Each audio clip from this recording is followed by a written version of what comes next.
Hunter Biden, I have no words. Sorry. This is a tough story, to be honest. It's very frustrating for me. I know it's frustrating for a lot of other conservatives. Hunter Biden was charged this week, but not in the way that we thought he would be charged. So Hunter Biden pleaded guilty on two charges, on a charge of tax evasion, as well as being unlawfully owning a firearm.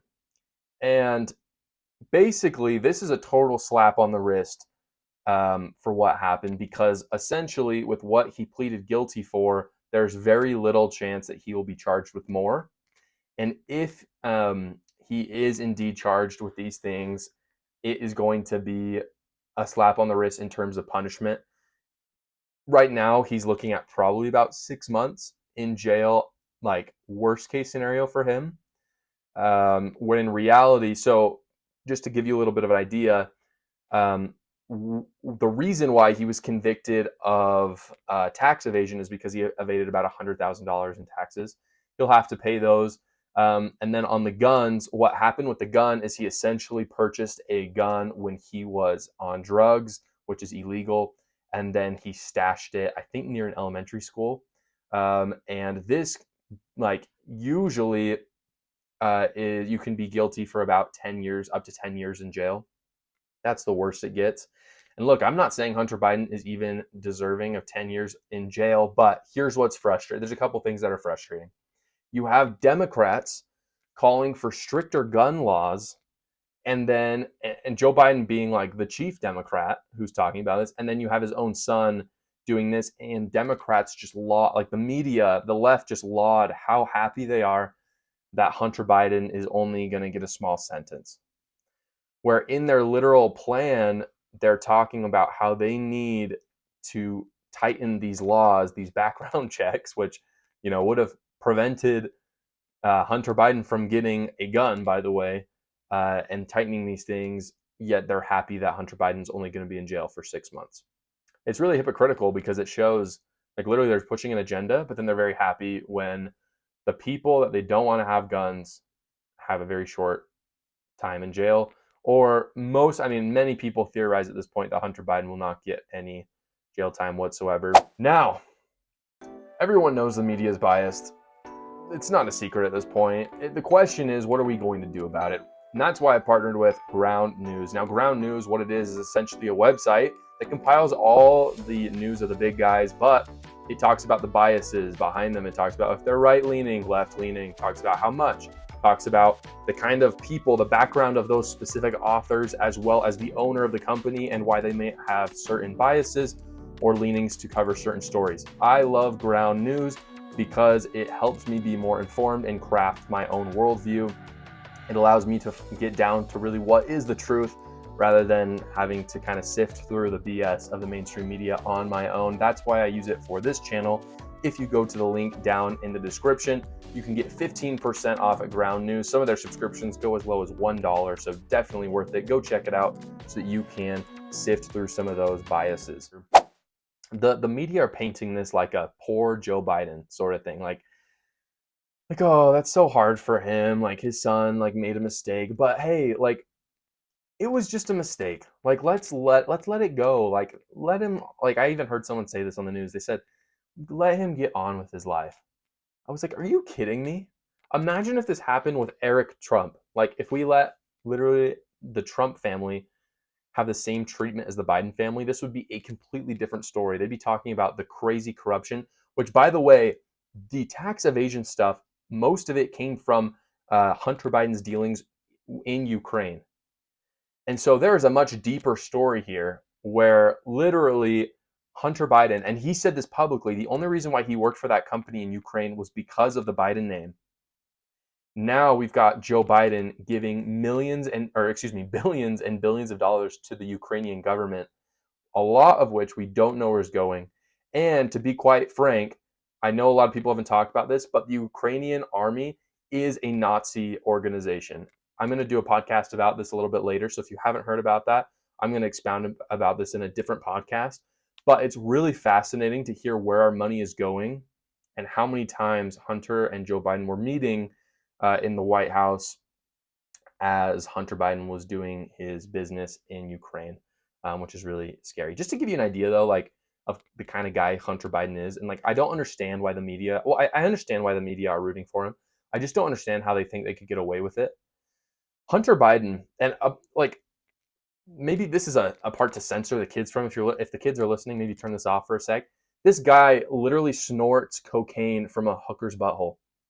That's like the most gross sentence that's ever come into my mouth. I like wish I hadn't said that, but that is the reality of what this guy does. And I'm not just like, that's not gossip. That's not like chisme. Like that's literally the reality of what happens.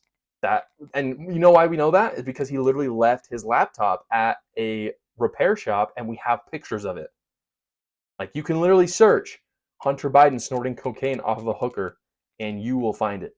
So this guy is kind of gross. Like he's not a good guy. It's not like he got caught up in something and we're like, oh, I feel really bad for him. It's like this guy's gross, and he ought to be prosecuted to the full extent of the law. The other thing that's really frustrating about this is that people keep talking. So literally in the DOJ documents, they talk about how thorough they wanted to be, how thorough they needed this investigation to be, because this, after all, this was the son of a vice president of our current president, and they needed to make sure this was airtight. And my question is, where was this airtight verbiage for Trump's indictment?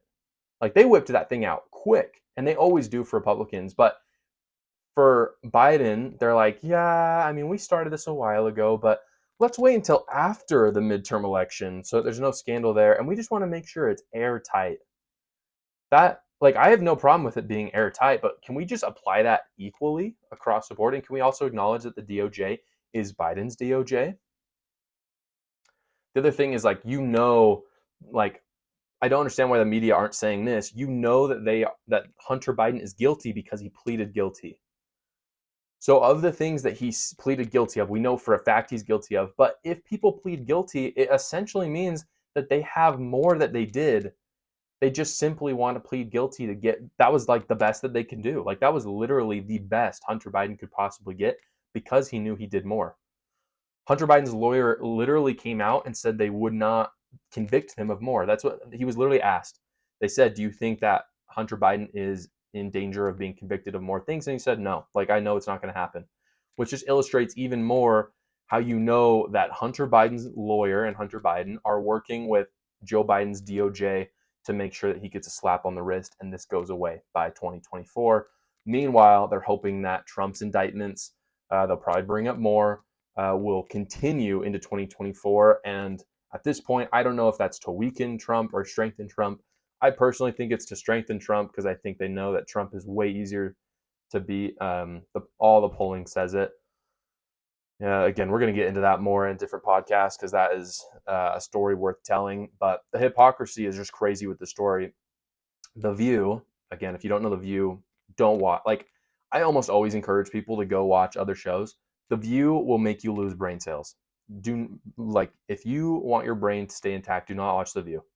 It literally does not make coherent sense. But anywho, I watched it for you, so you wouldn't have to watch it. The View were talking about Hunter Biden, and they basically said, this is a good thing that this has happened, that it's like a really small indictment, or a really small charge, rather. And it's really good because it shows us that Joe Biden is not using the DOJ for evil. Because if he was, then Hunter Biden wouldn't be prosecuted. And this makes no sense. And let me give you the two reasons why it doesn't make sense. First off, this is a much better strategy for Joe Biden if he is using the DOJ to just give a light slap on the wrist to Hunter Biden. But here's the second one that really bothers me. By that same logic, we all need to remember that Trump's DOJ attacked him the whole time. So if that's true, then you know by their logic that Trump was a totally uncorrupt politician and that he was just, being accused by the DOJ, that he was doing great, in other words, which I know they would never say. So, like, I wonder if they hear these things in their head and if they just, like, don't realize how hypocritical they're being. Again, the biggest thing that I come back to with this, like, I don't blame, it's hard. I don't blame the government in the sense of, like, I don't expect anything different. Like, I know the Bidens are corrupt. We all know this. Like, and I'm not saying that it's just them. Politicians are corrupt. They want power. They do what they got to do to get it, okay? We shouldn't expect anything less. And our founding fathers didn't expect anything less. They knew this would happen, and that's why they set up a government, a republic with competing interests. And what frustrates me about this story so much is that the media were supposed to be a competing interest. They were supposed to be the watchdog that kept the Bidens in this situation from doing these things, that talk honestly about Hunter Biden's business dealings, that talk about the potential biases in the DOJ, at least talk about what could be. Like, that is important. They're literally talking about, like, how Joe Biden feels about it. And they're talking about how hard, like, it's not like they're just stating the facts. If they just stated the facts, I'd be fine with that. But they're actively choosing a side in this. And that can be really frustrating because this is not their job. Their job is to be the watchdogs. They're supposed to be opposed to the government when whoever is in charge. I don't care if it's Republicans or Democrats. In fact, I would love it if they were on top of the Republicans all the time. That creates a great, like, this is why competing interests is so awesome. You have these incentives to do different things and they keep each other in check. Unfortunately, with the media acting the way they are and with them being in the pocket of Democrats at this point, that competing interest is failing. And that is, again, why people are turning to more alternative sources of media and of news. And I think it's really going to bite their butt in the end. I hope that we can realign those competing interests in order. I really believe that it is essential to maintain our republic. It's just impossible to use democratic norms when we don't have all the information and when it is stacked towards one side. And so I'm really discouraged by the way the media has treated this. And I hope that Hunter Biden gets everything that he deserves. And I hope that all politicians and family of politicians get what they deserve, regardless of what side they're on.